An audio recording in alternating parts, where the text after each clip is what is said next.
Why does spiritual awakening leave you feeling isolated rather than united? Why does personal evolution create distance between you and those around you?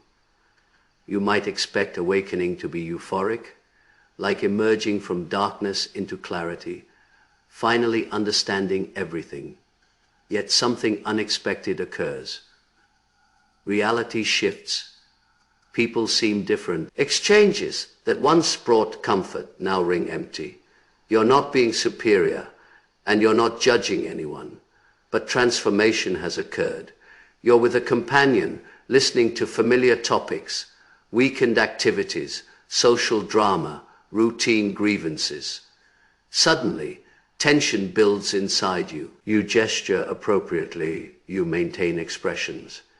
But internally, complete detachment exists, as though you're inhabiting another dimension. No, another vibrational state. And nobody prepares you for this reality.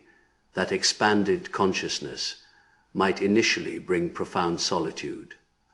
So what explains this phenomenon? Why does human company deplete you? Simply because you've evolved. This isn't antisocial behavior. It is not exhaustion. It is not misanthropy. Carl Jung, the pioneering Swiss psychiatrist, recognized this spiritual weariness long before contemporary language existed for it. He termed it not merely awakening, but individuation, a psychological and spiritual transformation that demands unexpected sacrifices. In this exploration, we'll examine why human connection transforms following spiritual awakening, why authentic depth becomes essential over superficial noise, and why shallow interactions feel abrasive to your consciousness. But we won't discuss abstract philosophy. We'll explore the genuine, tangible human dimension of this experience. The internal struggle, the remorse, the loss, and the renewal that follows. So if you've experienced depletion around people you previously cherished, if you've questioned why everyone seems excessively loud, unconscious, unreachable, continue watching, because you'll discover you're not losing your mind, you're awakening. And Carl Jung provided guidance to comprehend precisely what is unfolding within you. Jung recognized that most individuals wear facades, not through manipulation, but through survival instinct. He named this facade the persona. It represents who we believe we must become for acceptance. It is our performed identity. We display it professionally, with relatives, even among companions. Initially, this facade provides security, affection, recognition, but awakening begins when the persona fractures. Something internal whispers there is greater meaning. You begin questioning uncomfortable realities. You decline what previously felt automatic. And deeper exploration reveals that numerous relationships were constructed around your persona, not your genuine essence. When that facade dissolves, certain connections cannot endure. That is the source of your exhaustion.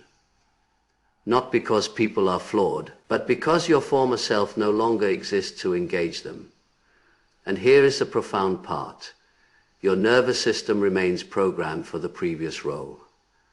Entering spaces, you automatically prepare to diminish yourself, accommodate, entertain, conform, avoiding friction. But your essence demands truth, alignment, authenticity. And this friction between conditioning and consciousness creates depletion. This generates social burnout, not the individuals themselves, but the aspects of you refusing pretense. The reality is awakening isn't about abandoning others. It is about integrating your completeness, so you can finally connect without sacrificing your vitality. And this introduces Carl Jung's shadow concept. The shadow sounds ominous, perhaps frightening, but it is not malevolent. It is merely concealed. It encompasses everything we've learned to suppress, reject, or disown. Our envy, our rage, our anxiety, but also, remarkably, our capacity, our genius, our intuitive strength, our sacred boundaries. The shadow isn't solely darkness. It is your wholeness awaiting illumination. And through awakening, you perceive the shadow not only within yourself, but within others. And it is overwhelming. Exchanges once appearing innocent now carry unconscious weight. You perceive unspoken elements. You comprehend beneath their language, their suffering, their projections, their facades. And you recognize most interactions aren't between two authentic beings. They're between two personas, two carefully constructed performances maintaining harmony, avoiding discomfort, seeking approval. And when ye that's and something, and that performance becomes impossible. Not through some inferiority, but because your being rejects falseness. It physically manifests as heaviness, suffocation, exhaustion, like attempting respiration in a sealed space. You require truth like oxygen now. Authenticity becomes your sole sustenance. And here is where it becomes intimate. You recognize your shadow reflected in others, that companion always needing correctness. Perhaps that was your past. That associate constantly seeking validation. Perhaps that is the aspect you're still healing. Those triggering you most intensely often mirror the unintegrated parts of yourself. Jung stated, everything irritating us about others can illuminate self-understanding. And it is uncomfortable because your awakening reveals truth in stages. Initially, others appear problematic. Then you recognize your similarity. Then you understand you remain similar, but you're evolving, you're choosing awareness. And that distinction matters.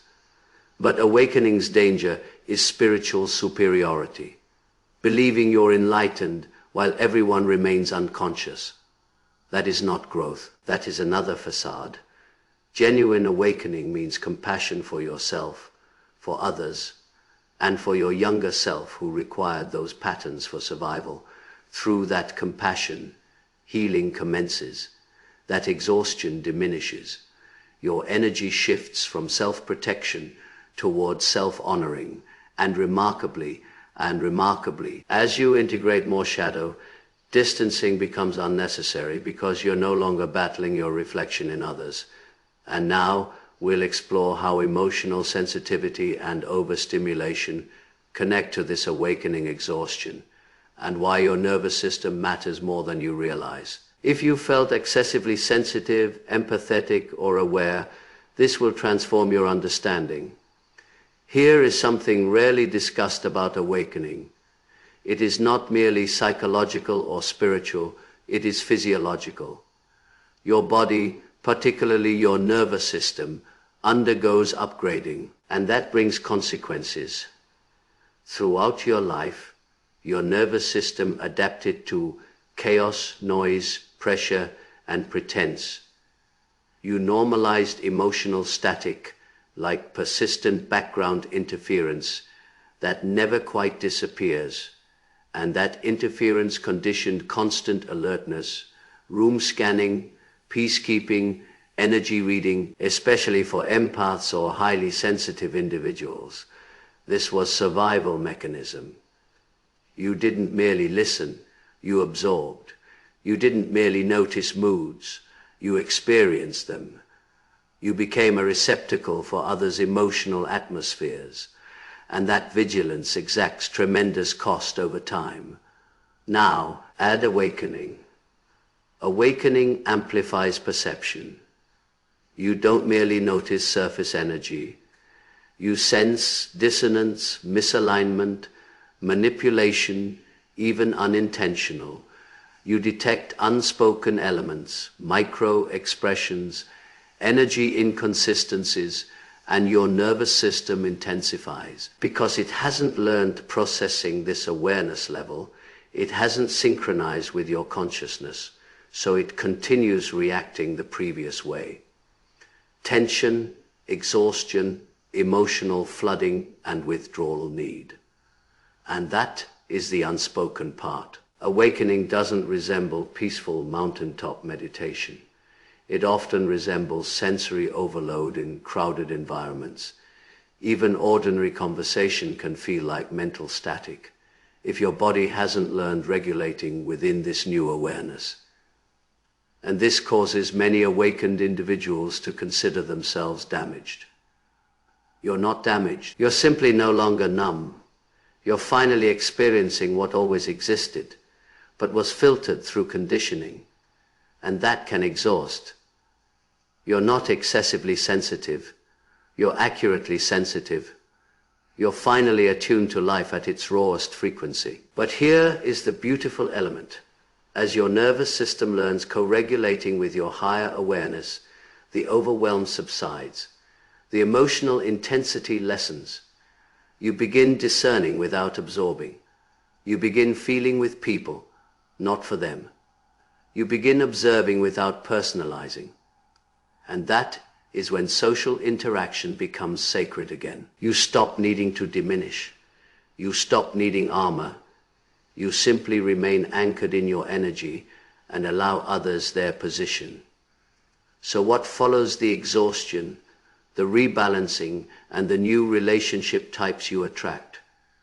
And how do you engage with others from your authentic self, not from guilt, obligation, or habit? Something beautiful and genuinely liberating.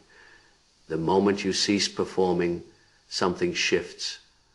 You're no longer selecting connections from survival. You're choosing from resonance. You're not people pleasing to avoid conflict. You're honoring your truth even when uncomfortable. You're not remaining to be liked. You're remaining where you feel recognized. It is subtle but powerful. Instead of seeking safety in others, you become the safety you once needed. Carl Jung believed integration, not perfection, is psychological wholeness's goal. That means unifying your conscious self, your unconscious patterns, your shadow, your light, your wounds, your wisdom. Everything, not for flawlessness, but for authenticity. And from that authenticity, your relationships transform. You'll notice attracting people who speak your energetic language, who don't deplete you because they're not requesting you diminish, who don't project their pain onto you, but hold space for yours too. These are soul-aligned connections, and often they appear after solitude seasons. That solitude wasn't loneliness. It was your field clearing itself, creating space, recalibrating your energetic boundaries. When you're experiencing awakening's intensity, it is common feeling something's wrong because you don't relate to people as before. But here is the truth. You're not meant to relate identically. You're meant to relate from deeper places now, from presence, clarity, and alignment, and that changes everything. You stop matching others' energy for peacekeeping. You let your peace guide dynamics. You stop proving your worth, you embody it. You stop engaging from guilt, you connect from choice. And this doesn't make you cold or detached. It makes you anchored. It makes your love more powerful because it is no longer filtered through fear. And yes, some people will depart, not because you're abandoning them, but because they only synchronize with a version you've transcended. Grieving those connections is part of awakening too, but it is not regression. It is homecoming. Every ending is an invitation, and every person who remains or arrives in your life after this process encounters the real you, the one beneath the persona and beyond the performance. Carl Jung once said, "The privilege of a lifetime is becoming who you truly are." And this exhaustion you felt, this disconnection, this isolation, this energetic sensitivity, it is all part of that privilege. Because the real reward of awakening isn't escaping people, it is reclaiming your inner space so profoundly that no one can extract you from it again, So if you're in that strange space where you're tired of people, tired of noise, tired of pretending, trust it. It means you're waking up. And when you emerge on the other side, you won't just relate differently. If this resonated, share it with someone experiencing the same exhaustion. Share your thoughts in the comments. When was the moment in your life you realized you couldn't relate to certain people anymore? What did that feel? And don't forget to subscribe to Fractal Wisdom. This is just the beginning of everything you're becoming.